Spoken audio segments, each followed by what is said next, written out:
ನಮಸ್ಕಾರ. ನಾವೀಗ ನೆಟ್ಸರ್ಪ್ communication private limited ಪುನಾವತಿಯಿಂದ ಪ್ರಗತಿಪರ ರೈತರ ಜೊತೆಯಲ್ಲಿದ್ದೀವಿ. ಅವರು ನಮ್ಮ ನೆಟ್ಸರ್ಪ್ ಸಾವಯವ ಉತ್ಪನ್ನಗಳನ್ನು ಯೂಸ್ ಮಾಡಿ ಒಳ್ಳೆ ಇಳುವರಿಯಲ್ಲಿ ನಿರೀಕ್ಷೆಯಲ್ಲಿದ್ದಾರೆ. ಅವ್ರನ್ನ ಮಾತಾಡ್ಸೋಣ ಬನ್ನಿ. ನಮಸ್ಕಾರ ಸರ್. ನಮಸ್ಕಾರ. ತಮ್ಮ ಹೆಸರು ರೀ? ಜಗದೀಶ್ ಬಸಪ್ಪ ಉಳ್ಳಾಗಡ್ಡಿ. Okay sir.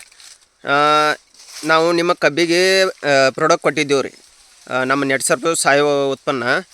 ಇದಕ್ಕೆ ಸ್ಪ್ರೇ ಮಾಡೋದ್ರಿಂದ ಏನೇನು ಚೇಂಜಸ್ ಆಗೈತೆ ರೀ ನಿಮ್ಗೆ? ಸ್ಪ್ರೇ ಮಾಡೋಣ ಅದು ಹೆಲ್ದಿ ಆಗೈತೆ ರೀ, ಮತ್ತು ಹೈಟ್ ಫುಲ್ ಬಂದೈತೆ ರೀ, ಮತ್ತು ಎಲ್ಲಿ ದೊಡ್ಡ ಅಗಲಾಗ್ಯಾವ ರೀ. ಫುಲ್ ಎಲ್ಲಿನೂ ಅಡಗಲಾಗೈತಿ, ಕಲರು ಜಬರ್ದಸ್ತಿ ಜಾಸ್ತಿ ಬೈತಿ. ಗಣಿಕೆ ಅಂತೂ ಒಂದು ಗೇನ್ ಮ್ಯಾಗದ ನೋಡ್ರಿ, ಎಲ್ಲ ಗಣಿಕೆ ನೋಡ್ಬೋದು. ಗಣಿಕೆ ಸೈಜು ಹೆಂಗೆ ಬಂದ ನೋಡ್ರಿ, ನೀವ ನೋಡ್ರಿ.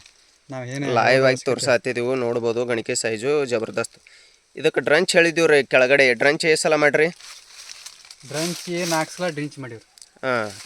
4 ಸಲ ಡ್ರಂಚ್ ಕೊಟ್ಟಿದ್ದೀವಿ. 4 ಸಲ ಡ್ರಿಂಚ್ ಮಾಡೀವ್ರಿ, 4 ಸಲ ಸ್ಪ್ರೇ ಮಾಡೀವ್ರಿ. ಓಕೆ. ಅಂದ್ರೆ ನಾವು ಹೇಳಿದ ಪ್ರಕಾರ ಮಾಡ್ಯಾರ ನೀವು. ಹೌದು. ಯಾವ ತಿಂಗಳದಾಗ ಪ್ಲಾಂಟೇಶನ್ ಮಾಡ್ಯಾರ ಇದನ್ನ? ಜೂನ್ 1ನೇ ತಾರೀಕು ದಿವ್ಸ ಮಾಡೀವ್ರಿ. 1ನೇ ತಾರೀಕು ಮಾಡೋಣ, 2ನೇ ತಾರೀಕು ನೀರು ಬಿಟ್ಟಿವ್ರಿ. 3ನೇ ತಾರೀಕು ಹಿಡಿದು ಮಳೆ ಚಾಲು ಆಗೈತೆ. 1 ವಾರ ಕಂಟಿನ್ಯೂ ನೀರು ನಿಂತೈತ್ರಿ. ಅದು ಎಷ್ಟು ನಿಂತೈತ್ರಿ ನೀರು? ಫುಲ್ ಒಟ್ಟು ನೆಲನ ಆರಿಲ್ರಿ. ಅದು ನೀರು ನಿಂತು ಬಿಟ್ಟೈತ್ರಿ. ಅದಕ್ಕೆ ಬೀಳ್ತತ್ತಿಲ್ಲ ಅನ್ನೋ ಯಾಕಿನಾಗೈತ್ರಿ. ಅಂದ್ರೆ ನಮ್ಮ ದೋಸ್ತಗ ಕಾಲ್ ಮಾಡಿ ಕೇಳೋಣ, ಹಿಂಗೆ ನಡ್ಸರ್ ಕಂಪ್ನಿಯನ್ನ ಅವ್ರದ್ದು ನಂಬರ್ ಕೊಟ್ರಿ. ಅವ್ರ ಕಾಂಟ್ಯಾಕ್ಟ್ ಬರೀ ಫೋನ್ಯಾಗ ರೊಕ್ಕ ಕೊಟ್ಟು ತರಿಸಿದ್ರಿ. ಬರೋವ್ರಿ. ತರಿಸಿ ಹಿಂಗಾನ ಅದೆಲ್ಲ ಮಾತೊಟ್ಟು ಮಳಿಕಿ ಎಲ್ಲ ಓದ್ ಸಿಕ್ಕಂಗ ಹೊಡಿತ್ರಿ. ಅದು ಬರೋವ್ರಿ. ಇಲ್ಲಕ ಅವ್ರು ಕೊಟ್ಟಿರ್ಲಿಕ್ಕಂದ್ರೆ ಮತ್ತೆ ಏನಾಯ್ಕತ್ತ ಗೊತ್ತಿಲ್ಲ. ಅಂದ್ರೆ ಎಬ್ಬು ಪರಿಸ್ಥಿತಿ ಇತ್ತು ನಿಮ್ದು? ಏನು ನಾಡ್ತತ್ತಿಲ್ಲ ಮಾಡಿದ್ರು. ಅಂದ್ರೆ ಒಂದು 15 ದಿವಸ ಗಟ್ಲೆ ನೀರು ನಿಂತೈತ್ರಿ. ನೀರು ನಿಂತೈತ್ರಿ. ಅದು ಬರೋವ್ರಿ. ಕಾರಣ ಅವ್ರ ಔಷಧ ಹೇಳ್ರಿ. ಮತ್ತೊಂದು ಹೇಳ್ಕೊಡ್ದಾರೆ, ಅದು ಫುಲ್ ಪದಸ್ರಿ ಹಸಿರು ಬರೀ ಫೋನ್ಯಾಗ. ಅವ್ರೇನು ಬರ್ಲೇ ಬಿಡ್ಲಿಲ್ರಿ. 2 ತಿಂಗಳು ಬಿಟ್ಟು ನೋಡೋಣ, ಅವ್ರಾಗ ಗಾಬರಿ ಆತ್ ಬಂದ್ ನೋಡೋಣ. ಬರೋವ್ರಿ. ನೀವು ವರ್ಷ ಕಬ್ಬು ಎಷ್ಟು ವರ್ಷ ಆತ್ರಿ ಬೆಳೆ ಐತಿ? ನಾವು 5 ವರ್ಷ ಆತ್ರಿ ಸರ್. 5 ವರ್ಷ ಆತು ಬೆಳೆ ಐತಿದ್ರಿ. ನೀವು ಹೆಂಗೆ ಬೆಳಿತಿದ್ರಿ ಆಗ? ಪೈಲ ಕೆಮಿಕಲ್ಸ್ ಹಾಕಿ ಬೆಳಿತಿದ್ರಿ? ಕೆಮಿಕಲ್ಸ್ ಹಾಕಿ ಬೆಳಿತಿದ್ವಿ. ಆದ್ರ ಇಟ್ಟ ಕೆಮಿಕಲ್ ಹಾಕಿ ಬೆಳೆದಂದ್ರಿ ಹಿರ್ದಾಕಿರ್ದ ಬರ್ತೈತ್ರಿ. ಅಂದ್ರೆ ಏಕ್ ಲೆವೆಲ್ ಬೆಳಿ ಬರ್ತಿದ್ದಿಲ್ಲ. ಹಿಂಗ್ರಿ ಗನಿ ಕೂದ್ದು ಬರ್ತಿದ್ದಿಲ್ರಿ. ಒಂದ್ ಕಡೆ ಕಿರದ್ರಿ, ಒಂದ್ ಕಡೆ ಏರದ್ರಿ. ಸರಿಯಾಗಿ ಇಳುವರಿ ಬರತ್ತಿದ್ದಿಲ್ಲ. ಅಂದ್ರೆ ಏಕ್ ಲೆವೆಲ್ ಬೆಳಿ ಐತ್ರಿ ನಿಮ್ದು? ಏಕ್ ಲೆವೆಲ್ ಚಾಕ್ ಚೌಕ 4 ಮೂಲಿ ನೋಡ್ರಿ, ನೋಡ್ಬೋದು. ಅದು ಭಾಳ ಮುಖ್ಯ. ಬರೋಬರ್. ಅಂದ್ರೆ ಏಕ್ ಲೆವೆಲ್ ಬೆಳಿ ಐತ್ರಿ ನಿಮ್ದು? ಅಂದ್ರೆ ಹೊಂಡ್ದತ್ರಿ ಮಾಲು. ಅದು ನೋಡ್ಬೋದು, ಲೈವ್ ಆಗಿ ನೋಡ್ಬೋದು.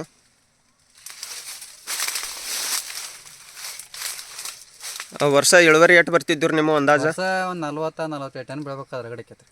ಸಿಕ್ಕಾಪಟ್ಟಿ ಖರ್ಚು ಆಗ್ತಿತ್ರಿ, ಇಳುವರಿನೂ ಕಡಿಮೆ ಬರ್ತಿತ್ತು. ಮತ್ತೆ ಹಿರ್ದಾಕಿರ್ದ ಬರ್ತಿತ್ರಿ, ಅವು ಸಮತಲ ಇಳುವರಿನೂ ಬರ್ತಿದ್ದಿಲ್ಲ. ಬರ್ತಿದ್ದಿಲ್ಲ.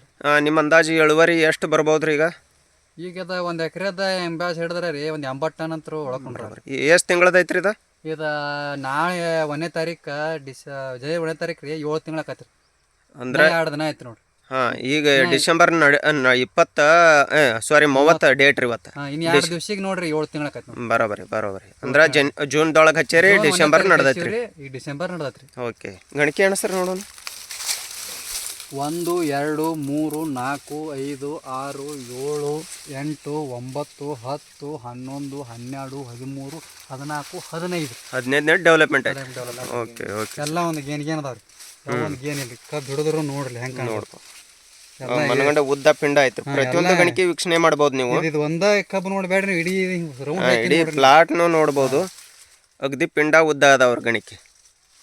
ಈ ಔಷಧ ಮೇಲೆ ನಿಮಗೆ ವಿಶ್ವಾಸ ಐತ್ರಿ? ವಿಶ್ವಾಸ ಐತಿರ್ಲಿ. ಮತ್ತೆ ಯಾವ ಬೆಳೆಗೆ ಯೂಸ್ ಮಾಡ್ಯಾರ ನಮ್ಮ ಪ್ರಾಡಕ್ಟ್ ರೀ? ನಿಮ್ಮದು ಈ ಉಳ್ಳಾಗಡ್ಡಿ ಯೂಸ್ ಮಾಡಿದ್ದೀನಿ. ಉಳ್ಳಾಗಡ್ಡಿಗೆ ರೀ? ಎಷ್ಟು ಗುಂಟೆ ರೀ ಅದು? 12 ಗುಂಟೆ ರೀ. 12 ಗುಂಟೆಗೆ ನೀವು ಎಷ್ಟು ಇಳುವರಿ ತೊಗೊಂಡ್ರಿ? ಅದು 50 ಪಿಸಿ ಆಗೈತ್ರಿ. 50 ಪಿಸಿ ಅಂದ್ರೆ ಎಷ್ಟು ರೇಟ್ ಐತಿ? 3 ಟನ್ ಆಗೈತೆ ನೋಡ್ರಿ. 3 ಟನ್ನಿಂದ ರೊಕ್ಕ ಎಷ್ಟು? 95,000 ರೂಪಾಯಿ ಚಿಲ್ಲರೆ ಆಗೈತ್ರಿ. ನೋಡ್ಬೋದು. ಒಂದು ಹಿಸ್ಟ್ರಿನ ಆಗೈತ್ರಿ ನಿಮ್ಗೆ. ಚಲೋ ಐತ್ರಲ್ಲ, ಕ್ವಾಲಿಟಿ 1 ನಂಬರ್ ಐತ್ರಿ. Shining quality 1 ಬರೋಬರಿ. ಕ್ವಾಲಿಟಿನೂ ಚಲೋ ಬಂದೈತಿ, ಇಳುವರಿನೂ ಚಲೋ ಕೂತೈತಿ. ಬರೀ 12 ಗುಂಟೆಗೆ ನೀವು 95,000 ರೂಪಾಯಿ ಅದ್ರ ಲಾಭ ತೊಗೊಂಡ್ರಿ. ಆಜು ಬಾಜು ನಿಮ್ಮ ಜೋಡಿನ ಹಚ್ಚಿದವ್ರು ಅದಾರ ಹಿಂಗೆ ತೊಗೊಂಡಾರನ್ರಿ? ಇಲ್ರಿ, ಪಡನ ಹೋಗ್ಯಾರ ಅವರು. ಓಹೋ, ನೋಡ್ಬೋದು. ಪಡನ ಹೋಗ್ಯಾರ. ನಮ್ಮ ಡಬಲ್ ನೆಲ ಇದ್ರು ನಮ್ಮಟ್ಟ ರಾಕ್ ಮಂಡ್ಯಲ್ಲ. ಬರೋಬರಿ. ಅವ್ರದ್ದು 30 ಗುಂಟೆ ಇದ್ರು ನಾನು ಇದಕ್ಕೆಲ್ಲ ಲಾಭ ಬರ್ಬೇಕಾದ್ರೆ